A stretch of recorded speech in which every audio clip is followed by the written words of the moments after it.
Le courant électrique en Guinée est devenu une denrée bien rare. Derrière ces centrales électriques, par exemple, bien imposantes, presque rien, pas une grande utilité. Là, nous sommes en haute banlieue. Ici, pour les populations, cette infrastructure est devenue plutôt encombrante. La centrale est là.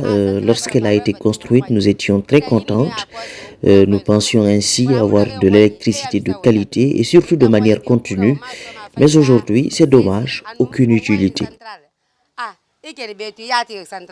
Le mal, il n'est pas qu'à ce niveau, car les conséquences de la rareté du courant électrique sont déjà perceptibles sur de nombreuses petites activités.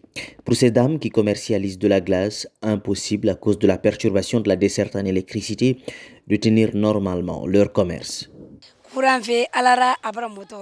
Là, franchement, nous souffrons énormément du fait de la rareté du courant électrique. À l'époque, on nous disait qu'il n'y a pas assez d'eau dans les barrages hydroélectriques, mais normalement, en saison pluvieuse, tout devrait revenir à la normale, n'est-ce pas? Aujourd'hui, toutes nos glaces dans les congélateurs sont gâtées presque.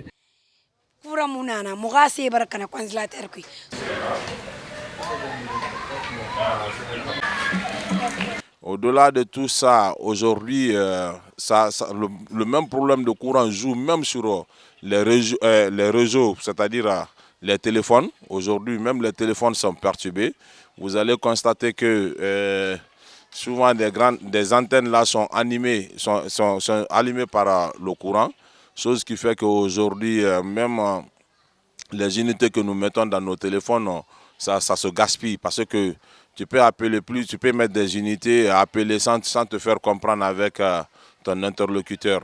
Là, chez Collier, impossible de travailler sans électricité. Alors, il faut trouver une option, même coûteuse, pour tenir sa prestation. Par jour, il faut dépenser quelque chose de 5 litres pour pouvoir satisfaire les clients. Et avec ça, il n'y a pas assez d'intérêt. Si pour donner une formation, la personne ne paye absolument pas assez et tu dois dépenser d'énormes sommes comme ça, bon, ça ne nous arrange pas. Vous voyez, les climatiseurs et puis les ordinateurs ne peuvent pas marcher sans le courant.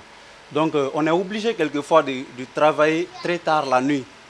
On est obligé de travailler très tard la nuit pour pouvoir préparer la journée de demain. Donc je demande au président de la République et son gouvernement de nous venir en aide. Parce que sans ça, on ne peut rien. Sans ça, on ne peut absolument rien.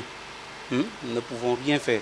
Vu nos mamans travaillent avec ça et nous autres, nous ne pouvons rien faire sans ça. À longueur de journée, nous dépensons, nous dépensons.